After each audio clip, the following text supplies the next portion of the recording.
ሰላም ጤና ይስጥልን የጣና ቲቪ ተከታታይ ቤተሰቦቻችን፣ እነሆ የሰዓቱን የጣቢያችን ዜና መረጃና ዜና ትንታኔዎችን ይዘንላችሁ ቀርበናል። አክብሮታዊ ግብዣችንን እያስቀደምን በቅድሚያም አበይቶች እናቀርብላችኋለን። የፋኖ ኃይሎች በወሎ ቤት አማራና በሸዋ ቀጠናዎች አዳዲስ የውጊያ ግንባሮችን ከፍተዋል። በወሎ ቤት አማራ ጋሸና መስመር የአገዛዙ ጦር አየር መቃወሚያ በፋኖ ኃይሎች ሲመታ በርካታ ጦሩ ሙትና ቁስለኛ መሆናቸው ተሰምተዋል። በሸዋ ለአዲስ አበባ ከተማ ቅርብ በሆነው የምንጃር አውራጃ የፋኖ ኃይሎች ከፍተኛ የተባለለት የማጥቃት ውጊያ ከፍተዋል። ቀዳሚ የግንባር መረጃዎቻችን ናቸው። በሌላ በኩል የብልጽግና አየር ኃይል በወለጋ ቀጠና መጠነ ሰፊ ማጥቃት ለመፈጸም ዝግጅት መጨረሱን ወታደራዊ ምንጮች ለጣና ጠቁመዋል። በነቀምቴ ባሮ ቱምሳ አየር ማረፊያ የጦር ጀቶች ማረፋቸውን ያስታወቁት ወታደራዊ ምንጮች ዝርዝር የደህንነት ጥንቃቄ መልእክቶችን አድርሰውናል፣ ይደመጣል። የአርሲው የጅምላ ፍጅት ህዝባዊ ቁጣን ቀስቅሷል። ይህንን ተከትሎ የኦርቶዶክሳውያኑ ጭፍጨፋ ስርዓታዊ ነው ሲል አንድነት ለአማራ ህልውና አስታውቋል። አንድነቱ በአስቸኳይ መግለጫው ጭፍጨፋው ይቆም ዘንድ በሰው ልጅና እኩልነት ክብር የሚያምን ሁሉ በሰብአዊነት በጋራ እንቆም፣ አገዛዙን በጋራ እንታገል ሲልም ጥሪውን አቅርበዋል። ዝርዝር መረጃው ተሰናድተዋል። የኢትዮጵያና የአዲስ አበባ ህዝብ እንዲሁም የዓለም አቀፍ ማህበረሰብ አስቀድሞ የተወሰነውን የምርጫ ተብዬ የሸፍጥ ውጤት እንዲቃወሙ የአዲስ አበባ ሚዲያ ምክር ቤት ጠይቋል። የብልጽግናው አገዛዝ የጨረባ ምርጫ በዝርዝር መረጃዎች ራቁቱን ያስቀረው የምክር ቤቱን መግለጫ ቃኝተነዋል። የመካከለኛው ምስራቅ ቀውስ ወደ ለየለት ግጭት ለማምራት እያኮበኮበ ነው። ኢራን በባህረ ሰላጤው በሚገኙ የአሜሪካ የጦር ይዞታዎች ላይ የሚሳኤልና የድሮን ጥቃቶችን አድርሳለች። ኩዌት በበኩሏ በሀገሯ የሚገኙ የኢራን ዲፕሎማቶች በ24 ሰዓታት ውስጥ አገሪቱን ለቀው እንዲወጡ ትዕዛዝ ሰጥታለች። ለሰዓቱ የመረጥንላችሁ ዜና ትንታኔያችን ነው። እነዚህንና ሌሎችን ይዘናል። አሁን ወደ ዝርዝር መረጃዎቹ እናመራለን። በፋኖ ኃይሎችና በአገዛዙ ጦር መካከል በወሎ ቤት አማራ ጋሸና መስመር ውጊያ ተቀሰቀሰ። ውጊያው በፋኖ ኃይሎች የደፈጣ ጥቃት የተቀሰቀሰ ሲሆን በአገዛዙ በኩል ሰብአዊ ኪሳራ መመዝገቡ ታውቋል። ዛሬ ግንቦት 26 ቀን አፋብን ወሎ ቤት አማራ ምኒልክ ዕዝ የ106ኛ ኮር 22ኛ ክፍለ ጦር በጋሸና መስመር በአገዛዙ ጦር ላይ ድንገተኛ ማጥቃት መፈጸማቸውን የፋኖ ምንጮች ለጣና ገልጸዋል። በዚህ ድንገተኛ የደፈጣ ጥቃት በርካታ የአገዛዙ ሰራዊት ሞትና ቁስለኛ መሆኑን አክለው ገልጸዋል። እንደ ፋኖ ምንጮች መረጃ ከጋሸናና ፍላቄት በዙ 23 ታጅቦ ኦሬሽን ሊቀባበል በመጣ የአገዛዙ ሰራዊት ላይ መቄት ወረዳ አንቺም ኪዳነ ምሕረት ከተባለ ቦታ ላይ ጥቃት በመሰንዘር በርካታ ሰብአዊና ወታደራዊ ቁሳዊ ውድመት ማድረስ መቻላቸውን አስታውቀዋል። በዚህ ድንገተኛ ጥቃት 7 የአገዛዙ ወታደሮች ወዲያውኑ ሲሞቱ ቁጥራቸው በውል ያልታወቁ ቁስለኛ ተደርገው ጋሸና ሆስፒታል መግባታቸውን የፋኖ ምንጮች ለጣና አረጋግጠዋል። ጋሸና ሆስፒታል የገባው ቁስለኛ ቁጥሩ ከፍተኛ መሆኑን የውስጥ ምንጮቻቸውን ጠቅሰው የገለጹት የፋኖ ምንጮች ሬሽን አጅቦ የመጣው ዙ 23 በፋኖዎች በተተኮሰ ብሬን ተመቶ ከጥቅም ውጭ መሆኑን አረጋግጠዋል። ይህንን ተከትሎ የአገዛዙ ጦር ያለ የሌለውን ኃይል ተጠቅሞ የተመታውን ዙ 23 እንዲሁም ሞትና ቁስለኛውን አንስቶ ወደ ጋሸና ለመመለስ መገደዱን ገልጸዋል። የአገዛዙ ጦር ክፉኛ በተመታበት በዚህ አውደ ውጊያ በፋኖ ኃይሎች በኩል ይህ ነው የሚባል ሰብአዊ ኪሳራ አለመመዝገቡን ያስታወቁት የፋኖ ምንጮች የመቄት ቀጠና የጋሸና መስመር ለአገዛዙ የሞት ወረዳ እንደሆነበት ገልጸዋል። ይህ በእንዲህ እንዳለ በምንጃር ሸንኮራ ወረዳ በተደረገ ውጊያ የአገዛዙ ኃይል ከፍተኛ ጉዳት ማስተናገዱ ተሰምተዋል። ከአዲስ አበባ ከተማ በቅርብ ርቀት በሚገኘው የምንጃር ሸንኮራ ወረዳ የተካሄደውን ውጊያ የግንባር ዘጋቢያችን ዝርዝር መረጃውን እንደሚከተለው ያቀርብልናል። ሰላም ጤና ይስጥልን አድማጭ ተመልካቾች፣ ወደ ሰዓቱ የግንባር መረጃዎች እናመራለን። በተለያዩ የአማራ ክልል ቀጠናዎች አውደ ውጊያዎች ተጠናክረው ቀጥለዋል። በሸዋ ቀጠና በምንጃር ሸንኮራ ወረዳ በተደረገው ውጊያ የአገዛዙ ኃይል ከፍተኛ ጉዳት ማስተናገዱን አፋብን ሸዋ ጠቅላይ ግዛት አሳምነው ዕዝ የህዝብ ግንኙነት መምሪያ ገልጿል። በሸዋ ጠቅላይ ግዛት ምንጃር ሸንኮራ ወረዳ በሸዋ ጠቅላይ ግዛት አሳምነው ዕዝ ከሰምኮር ነበልባል ክፍለ ጦር እና በአባት አርበኞች ጦር በትናንትናው ዕለት በነበረ ከፍተኛ የደፈጣ ጥቃት በአገዛዙ ጥምር ጦር ላይ ከፍተኛ ሰብአዊና ቁሳዊ ኪሳራ መድረሱ ሲታወቅ ይህ የተሳካ ኦፕሬሽን የተፈጸመው በትናንትናው ዕለት ግንቦት 25 2018 ዓ.ም ከቀኑ 10 ሰዓት ተኩል ጀምሮ እስከ ምሽቱ 2 ሰዓት ድረስ ለረጅም ሰዓታት በቆየ ከባድ ውጊያ ሲሆን በውጊያውም የአገዛዙ ኃይል ላይ ከፍተኛ ቁሳዊና ሰብአዊ ኪሳራ ማድረስ ተችሏል።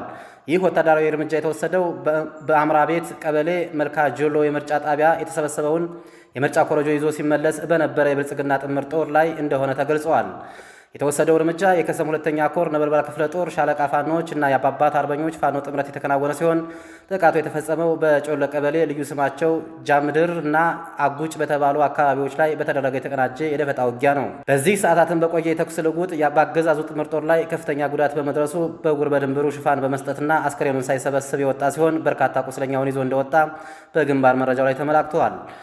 በወሎ ቤት አማራም አውደ ውጊያዎች ሲደረጉ በመቄት ወረዳ የአፋብን ምኒልክ ዕዝ የ106ኛ ኮር አሃዶች በመቄት ወረዳ ዙሪያ ዙ 23 ይዞ ሲንቀሳቀስ በነበረ በአገዛዙ ሰራዊት ላይ ጉዳት አድርሰውበታል። ዙ 23 መሳሪያውን ለማዳን ያገዛዙ ሰራዊቶች ባደረጉት ተጋድሎ ከ7 በላይ የሚሆኑት በፋኖ ኃይሎች መገደላቸውን የጣና ምንጮች ከቦታው አድርሰውናል። አውደ ውጊያው ሮቢት በተባለው አካባቢ ይህ ዜና የተጠናከረ ባለበት ሰዓትም የቀጠለ ሲሆን የ106ኛ ኮር 31ኛ ክፍለ ጦር ሻለቆች በአገዛዙ ሰራዊት ላይ ከፍተኛ ኪሳራ ያደረሱበት መሆኑን የኮሩ ሚዲያ ክፍል ገልጸዋል። ለጥንቅሩ ተስፋ የልሳኑ ነኝ ከዚያው ከትግሉ ሜዳ። ሌላ የግንባር መረጃችንም የብልጽግና አየር ኃይል በወለጋ ቀጠና መጠነ ሰፊ ማጥቃት ለመፈጸም ዝግጅት መጨረሱን ምንጮች ለጣና ጠቁመዋል። በትናንትናው ዕለት ግንቦት 25 ቀን ማታ በነቀምቴ ባሮ ቱምሳ አየር ማረፊያ የጦር ጀቶች ማረፋቸውን ያስታወቁት ወታደራዊ ምንጮች በወለጋ ቀጠና በተለይም በምስራቅ ወለጋ ዞን መጠነ ሰፊ የአየር ጥቃት ሊሰነዘር እንደሚችል እንቅስቃሴው የዝግጅቱ አካል መሆኑን ጠቁመዋል። ከዚህ ቀደም በምስራቅ ወለጋና በሆሮ ጉዱ ወለጋ አማራው በሚኖርባቸው አካባቢዎች በመድፍ በዙ 23 ሲፈጸም የቆየውን ከባድ ድብደባ ያስታወሱት ምንጮች አሁን የተገኘው መረጃ ደግሞ የስጋቱን አሳሳቢነት ይበልጥ ከፍ ያደርገዋል ብለዋል። ይህንን ተከትሎ በወለጋ አካባቢዎች የሚኖሩ ወገኖች ራሳቸውንና ቤተሰቦቻቸውን ከአየርና ከከባድ መሳሪያ ጥቃቶች እንዲጠብቁ አሳስበዋል። በተለይም የአየር ላይ ቅኝትና እንቅስቃሴዎችን መከታተል፣ የድምፅ ትኩረት፣ የጀት የሄሊኮፕተር ወይም የድሮን ድምፅ ሲሰማ ወዲያውኑ ከተጋላጭ ቦታዎች በመራቅና መጠለያ መያዝ እንደሚገባ ጠቁመዋል። በተጨማሪም የመልእክት ልውውጥ ማድረግ እንደሚገባ ያሳሰቡት የመረጃው ምንጮች በአካባቢው የሚታዩ ያልተለመዱ የአየር ላይ እንቅስቃሴዎችንና ስጋቶችን ለጎረቤትና ለአቅራቢያ ማህበረሰብ አባላት በፍጥነት ማሳወቅ እንደሚገባ አስገንዝበዋል።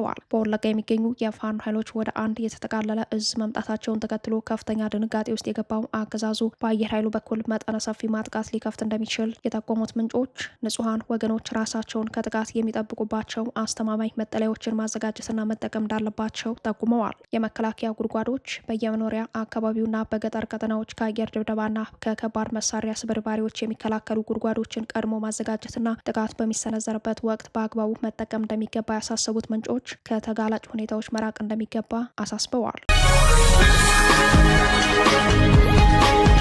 የኦርቶዶክሳውያኑ ጭፍጨፋ ስርዓታዊ ነው ሲል አንድነት ለአማራ ህልውና አስታወቀ።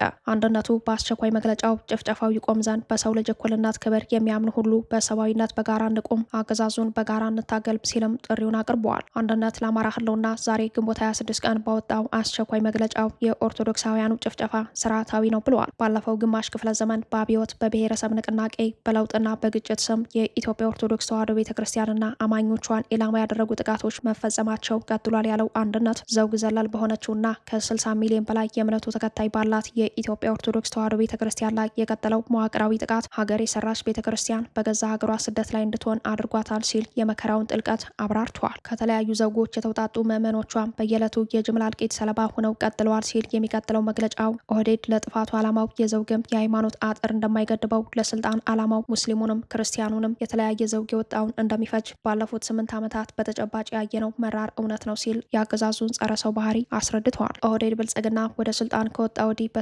በተለየ ሁኔታ በተለያዩ የኦሮሚያ አካባቢዎች የጅምላ እልቂት፣ መፈናቀል፣ ስደት፣ ከሰብአዊ ህልውና መነጠል የተፈጸመባቸው ኦርቶዶክሳውያን የስርዓታዊ ጥቃቱ ማሳያ ናቸው ሲልም ጥቃቱ መንግስት መር እንደሆነ አመላክተዋል። በአርሲ ባሌና ሀረርጌ አካባቢዎች የሚፈጸሙ ጥቃቶች ሃይማኖታዊ ቅርጽ ያላቸው ሲሆን በወለጋና ሌሎች አካባቢዎች ደግሞ ሙስሊም ክርስቲያኑን ያለየ አማራዊ ማንነት ላይ ያተኮሩ የጅምላ ጥቃቶች በመፈጸም ላይ መሆኑን ያስታወሰው አንድነት እነዚህ ጥቃቶች ቅርጽና አቅጣጫቸውን ቢቀያይሩም በይዘት ደረጃ የዘር ማጥፋት ዓላማ ያላቸው የወንጀል ድርጊት ናቸው ብለዋል። ሁሉም ጥቃቶች በቀጥታም ይሁን በተዘዋዋሪ መንግስታዊ መዋቅራዊ ድጋፍ እንዳላቸው በይፋዊ የአቋም መግለጫው ላይ ገልጸዋል። ከዓመት እስከ ዓመት በቀጠለው የኦርቶዶክሳውያን ግድያ ተጠያቂነት የማያውቀው የብልጽግናው አገዛዝ በዚህ ዓመት ብቻ በምስራቅ አርሲ በመቶዎች የሚቆጠሩ ኦርቶዶክሳውያን ሲገደሉ፣ ከ300 በላይ የክርስቲያን ቤቶች ሲቃጠሉ፣ ከ100 ዓመት በላይ መንፈሳዊ አገልግሎት የሰጡ አብያተ ክርስቲያናት በእሳት ሲወድሙ፣ የክልሉ የዞኑና የወረዳ አመራሮች ተጠያቂ ሲሆኑ አልታየም ያለው አንድነት የኦህዴድ ባለስልጣናት የጅምላ ፍጅቱን በዝምታ አሊያም ፍጅቱን በማስተባበል የወንጀል ባለቤትነታቸውን አሳይተዋል ብለዋል። በምስራቅ አርሲ ከነነፍሳቸው በእሳት የተቃጠሉ ቤተሰቦች፣ በግፍ የተገደሉ ካህናትና ምዕመናን፣ የወደሙ አብያተ ክርስቲያናት እንዲሁም ለመኖር የሚታገሉ ኦርቶዶክሳውያንን የዘር ማጥፋት ወንጀል እየተፈጸመ ለመሆኑ ህያው ማስረጃዎች መሆናቸውንም በመግለጫው ላይ አመላክተዋል። በመሆኑም ሲል የሚቀጥለው የአንድነት መግለጫ በኦርቶዶክስ ምዕመናን ላይ የሚፈጸመው ጥቃት ለማቆም የኦርቶዶክስ ክርስቲያኖችና በሰው ልጅ እኩልነትና ክብር የሚያምኑ የሌላ እምነት ተከታዮች ሁሉ በሰብአዊነት በጋራ በመቆም ይህንን ጸረ ሰው የሆነ ስርዓት በጋራ ልንታገለው ይገባል ሲል ጥሪውን አቅርበዋል። በውጭው ዓለም የምንኖር ትውልደ ኢትዮጵያውያን በኢትዮጵያ የቀጠለውን የአማራና የኦርቶዶክስ ተዋሕዶ አማኞች ግድያ ለማስቆም የአሜሪካ መንግስትን ጨምሮ ለብልጽግናው አገዛዝ ብድር አቅራቢ የሆኑ ሀገራት ሁሉንም አይነት ዲፕሎማሲያዊ መንገዶች በመጠቀም በአገዛዙ ላይ ጫና እንዲያሳድሩ በኢትዮጵያ ስር ነቀል ለውጥ እንዲመጣ የሚደረገውን ትግል እንዲደግፉ የተደራጀ ትግል እንድናደርግ ሲል ጥሪውን ያቀረበው አንድነት የብልጽግናው አገዛዝ የኢትዮጵያ ኦርቶዶክስ ቤተክርስቲያንንና ሌሎች የሃይማኖት ተቋማት ላይ የጅምላ ጥቃት የማሰቃየትና ግጭት የመፍጠር ኢላማ ያለው ድርጊት እየፈጸመ እንደሆነና የጦር ወንጀል ሰብአዊነት ላይ የሚፈጸም ወንጀልና የዘር ማጥፋት ጭምር እየተፈጸመ እንደሆነ የተደራጁ ማስረጃዎችን በማቅረብ በአገዛዙ ላይ ማዕቀብን ጨምሮ ሌሎች ዲፕሎማሲያዊ እርምጃዎች እንዲወሰድበት ከሌሎች አጋር አካላት ጋር በመተባበር ጉዳዩን ወደ አሜሪካ የዓለም አቀፍ የሃይማኖት ነጻነት ቢሮ እንደሚወስደው በመግለጫው ላይ አረጋግጠዋል። አንድነት የአማራ ህዝብን የህልውና ትግል ማዕከል ያደረጉ ዓለም አቀፍ ግንኙነቶችን ማስፋት በተለይም አድቮኬሲ፣ ዲፕሎማሲና ሌሎች አማራጮችን በመከተል የአማራ ህዝብ ትግል ዓለም አቀፍ ትኩረት እንዲሰጠው በመስራት ላይ ይገኛል። የኢትዮጵያና የአዲስ አበባ ህዝብ እንዲሁም የዓለም አቀፉ ማህበረሰብ አስቀድሞ የተወሰነውን የምርጫ ተብዬ የሸፍጥ ውጤት እንዲቃወሙ የአዲስ አበባ ሚዲያ ምክር ቤት ጠየቀ። የኢትዮጵያና የአዲስ አበባ ህዝብ እንዲሁም የዓለም አቀፉ ማህበረሰብ አስቀድሞ የተወሰነውን የምርጫ ተብዬ የሸፍጥ ውጤት እንዲቃወም የአዲስ አበባ ሚዲያ ምክር ቤት ጠየቀ። ግንቦት 24 2018 የአዲስ አበባ ህዝብና መላው የኢትዮጵያ ህዝብ በታሪኩ አይቶት የማያውቀውን እጅግ የወረደ የምርጫ ድራማ ለመታዘብ የበቃበት ዕለት ሆኗል ሲል መግለጫውን የሚጀምረው ምክር ቤቱ አገዛዙ ያዘጋጀው የሰባተኛ ምርጫ ተብዬ በትግራይ 100%፣ በአማራ ቢያንስ 80%፣ በኦሮሚያ በበርካታ አካባቢዎች በአጠቃላይ በኢትዮጵያ ደረጃ እስከ 45% በሚጠጋ አካባቢዎች በአስጊ ሁኔታ ወይም ምንም ምርጫ ሊደረግ በማይችልበት ሁኔታ የተተወነ ድራማ እንደሆነ ገልጸዋል። አገዛዙ በምርጫው ድራማ ላይ ህዝባችንን በግድና በኃይል እንዲሳተፍ ለማስገደድ በእጅጉ የባዘነ ቢሆንም ከ18 እስከ 30 የእድሜ ክልል ውስጥ ያለው የአዲስ አበባ ብዙሀን ህዝብና በመላው አማራ አካባቢዎች ሙሉ በሙሉ ሊባል በሚችል ደረጃ ያልተሳተፈበት ሁኔታ መከሰቱን በኦሮሚያ ክልልና በሌሎች የኢትዮጵያ ክፍሎች ያለው ህዝብም በአብዛኛው በጣም የተቀዛቀዘ ስሜት እንደነበረው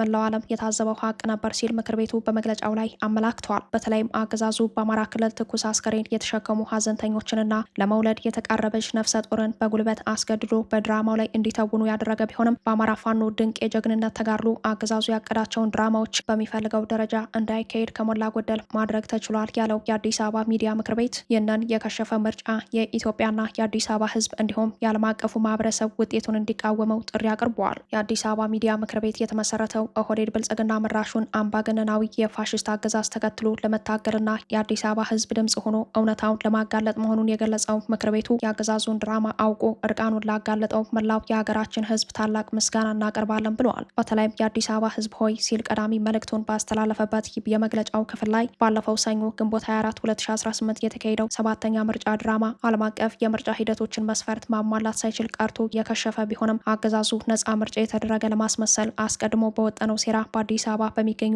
15% ከመቶ የምርጫ ወረዳዎች እጩ ባለማቅረብ ተቃዋሚዎች ምርጫ አሸነፉ ብሎ የሐሰት ፕሮፓጋንዳ የሚሰራበት ሁኔታ እንዳመቻቸ በማስታወስ የአዲስ አበባ ህዝብ ይህንን የፖለቲካ ቁማር እንዲረዳ ጥሪውን አቅርበዋል። በዚህም የምርጫ ድራማ ተቃዋሚዎች ተወዳድረው ያሸነፉት የምክር ቤት ወንበር እንደሌለና ከአገዛዙ በስጦታ የተቀበሉት መሆኑን ለአፍታም መዘንጋት የለብህም ሲል የሚቀጥለው የምክር ቤቱ መግለጫ በዚህ ምርጫ ድምጽህ አልተሰማም በውጤቱም አልተወከልክም ሲል ለመላው የአዲስ አበባ ህዝብ ጥሪውን አቅርበዋል። አገዛዙ በአዲስ አበባ በተለየ ሁኔታ ባሰፈነው አፓርታይዳዊ ስርዓት ላለፉት 8 ዓመታት የፈጸመብን አሰቃቂ ወንጀል ለተጨማሪ 5 ዓመታት ለማስቀጠል አይኑን በጨው አጥቦ መጥቶብሃል ያለው የምክር ቤቱ መግለጫ ይህ የምርጫ ድራማ ለህልውና ትግል ቆርጠ መነሳት እንዳለብህ ጥሩ ማሳያ ነው ብለዋል። አክሎም በህልውና ትግልህ የአዲስ አበባ ምክር ቤት አብሪ ኮከብ ሆኖ ከጎንህ ይቆማል ሲል የትግል አጋርነቱን አሳይተዋል። መቀመጫቸውን በመዲናችን አዲስ አበባ ካደረገው የአህጉራችን የአፍሪካ ህብረትና ኢጋድ በስተቀር አብዛኞቹ ዓለም አቀፍ ታዛቢዎች በዚህ ምርጫ አንገኝም እንዲሉ ካደረጓቸው ምክንያቶች መካከል አንደኛ የኢትዮጵያ ምርጫ ቦርድ ነጻነቱን የሚያረጋግጡ ተሐድሳዊ የማሻሻያ ለውጦች ያላደረገ ተቋም በመሆኑ፣ ሁለተኛ ከገዢው የብልጽግና ፓርቲ ነጻ የሆኑና ጠንካራ ተቃዋሚዎች የማይሳተፉበት ምርጫ በመሆኑ፣ ሶስተኛ በጦርነት ስጋት በትግራይ፣ በአማራ፣ በኦሮሚያና መሰል ክልሎች ያለው ህዝብ በምርጫ የማይሳተፉ በመሆናቸው የሚሉት ይገኙባቸዋል ያለው የአዲስ አበባ ሚዲያ ምክር ቤት አገዛዙ በበኩሉ የዓለም አቀፉን ማህበረሰብ የማሳሳት ሴራ ከመወጠን አልገታውም ሲል ገልጿል።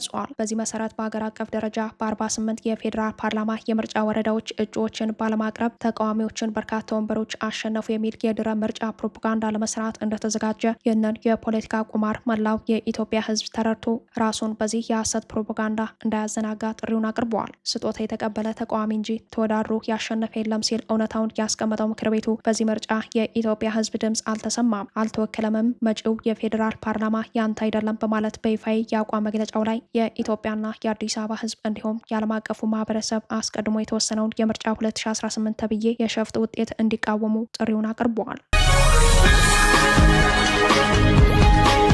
ኢራን በባህረ ሰላጤው በሚገኙ የአሜሪካ የጦር ይዞታዎች ላይ የሚሳኤልና የድሮን ጥቃት አደረሰች። ኩዌት በበኩሏ በሀገሯ የሚገኙ የኢራን ዲፕሎማቶች በ24 ሰዓታት ውስጥ ሀገሪቱን ለቀው እንዲወጡ ትዕዛዝ ሰጥታለች። የአሜሪካና ኢራን ወታደራዊ ግጭት ዳግም አገርሽቷል። ለአሜሪካ የጦር ሰፈር የሰጡ የባህረ ሰላጤው ሀገራት የኢራን ወታደራዊ ጥቃት ኢላማ ውስጥ ገብተዋል። የኢራን እስላማዊ አብዮታዊ ዘብ ኮርፖስ በባህረ ሰላጤው ቀጠና በሚገኙ የአሜሪካ ወታደራዊ ይዞታዎች ላይ የሚሳኤሎችና ድሮኖች ጥቃት መፈጸሙን ዛሬ ግንቦት 26 ቀን አልጀዚራ ዘግቧል። እንደ አልጀዚራ ዘገባ ጥቃቱ በባህሬን የሚገኘውን የአሜሪካ 5ኛ የባህር ኃይል እዝ ዋና መስሪያ ቤትን፣ የአየር ኃይል ሰፈርንና ሌሎች ተቋማትን ያካተተ መሆኑ የተገለጸ ሲሆን ድርጊቱ ቴሄራን በሆርሙዝ ሰርጥ አቅራቢያ በአንድ የኢራን የነዳጅ ጫኝ መርከብና የኮሚኒኬሽን መሰረተ ልማት ላይ አሜሪካ ሰንዝረዋለች ላለችው ጥቃት የተሰጠ የአጸፋ ምላሽ መሆኑ ተነግሯል። ይህ የአጸፋ ጥቃት በባህሬንና በኩዌት ወደሚገኙ የአሜሪካ የጦር ሰፈሮችና አጋር ተቋማት ላይ የተተኮሱ ሚሳኤሎችንና ድሮኖችን ያካተተም ነው ተብሏል። ሮይተርስ እንደዘገበው አብዛኞቹ ተተኳሾች በአየር መከላከያ ስርዓቶች የከሸፉ ወይም ወደ ኢላማቸው ስፍራ ሳይደርሱ የቀሩ ሲሆን በኩዌት የአየር መከላከያ ስርዓቶች ስራ ላይ መዋላቸውን የአሜሪካ ጦር በቀጠናው የመከላከያ ተግባራት ላይ እያገዘ መሆኑ ተገልጸዋል። በተጨማሪም አሜሪካ በሲቪል የባህር ትራፊክ ላይ ስጋት የደቀኑ ድሮኖችን መጣሏን አስታውቃለች። ይህ የሁኔታዎች መባባስ የተከተለው የአሜሪካ ማዕከላዊ እዝ በሆርሙዝ ሰርጥ በምትገኘው ቄሽም ደሴት ላይ ያለውን የምድር መቆጣጠሪያ ጣቢያና በጎሩክ አቅራቢያ የሚገኙ የራዳርና የድሮን እዝ ተቋማትን ጨምሮ በኢራን ወታደራዊ ይዞታዎች ላይ ጥቃት መሰንዘሩን ተከትሎ ነው አሜሪካ የወሰደችው እርምጃ ራስን የመከላከል እርምጃ መሆኑን ገልጻለች። ለዚህም ምክንያት ያለችው የአሜሪካ ድሮን በኢራን መመታትንና በስትራቴጂካዊ የውሃ መስመር ላይ የባህር ላይ እንቅስቃሴ እገዳን ነው። በሌላ መረጃ የኩዌት መከላከያ ሚኒስቴር ከማለዳ ጀምሮ ከኢራን ተነስተው ወደ ሀገሪቱ የአየር ክልል የገቡ 13 ባላስቲክ ሚሳኤሎችንና 17 ድሮኖችን በተሳካ ሁኔታ ማክሸፉን በይፋ አስታውቋል። ሚኒስተሩ በማህበራዊ ትስስር ገጹ ባሰፈረው አስቸኳይ መረጃ መሰረት እነዚህ የአየር ላይ መጥለፎች የተከናወኑት በተለያዩ የመኖሪያ አካባቢዎች ላይ በመሆኑ በጥቃቱ ማክሸፍ ሂደቱ የተከሰከሱ የብረትና የተተኳሽ ፍርስራሾች በሰዎች መኖሪያ መንደሮች ላይ ወድቀዋል። ይህ ክስተት በመካከለኛው ምስራቅ በፍጥነት እየተባባሰ የመጣውን ከባድ የጸጥታ ቀውስና በንጹሐን ዜጎች ሰላማዊ ሕይወት ላይ የተጋረጠውን ከፍተኛ አደጋ በተግባር የሚያሳይ ሆኗል። ይህንን ተከትሎ ኩዌት 2 የኢራን ዲፕሎማቶች በ24 ሰዓታት ውስጥ ሀገሪቱን ለቀው እንዲወጡ ትዕዛዝ መስጠቷ ተሰምቷል። የኩዌት ውጭ ጉዳይ ሚኒስተር በዛሬው ዕለት በሀገሪቱ ውስጥ የሚገኙት የኢራን ኤምባሲ ጉዳይ አስፈጻሚ ጠርቶ ማነጋገሩን አስታውቋል።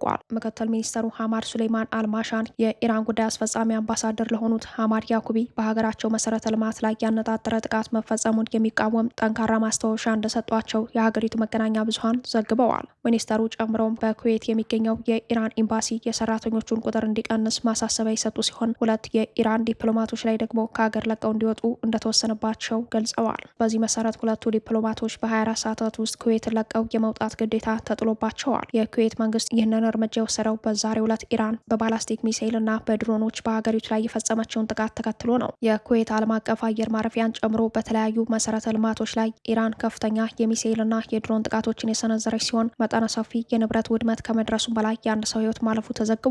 የኩዌት ምክትል ውጭ ጉዳይ ሚኒስተር አምባሳደሩ በሰጡት መግለጫ ሀገራቸው በዓለም አቀፍ ሕግ መሰረት ራሷን የመከላከልና ሉዓላዊነቷን ለማስጠበቅ አስፈላጊውን እርምጃ እንደምትወስድም አስታውቀዋል። ክቡራትና ክቡራን ቤተሰቦቻችን ለሰዓቱ የተሰናዱት መረጃዎቻችን የተከታተሏቸዋቸውን ይመስሉ ነበር። አብራችሁን ስለቆያችሁ ልባዊ ምስጋናችን ይድረሳችሁ እያለን የጣና ቲቪ ወቅታዊ ዜናዎች፣ ትንታኔዎችና ልዩ ልዩ ፕሮግራሞች እንዲደርሷችሁ ቻናላችን ሰብስክራይብ በማድረግ ቤተሰብ ይሁኑ። በተሳትፎ የትግል ሚዲያው እንዲያጠናክሩ ጥሪያችን አቅርባለን። ጣና ቲቪ ከሀቅ ጋር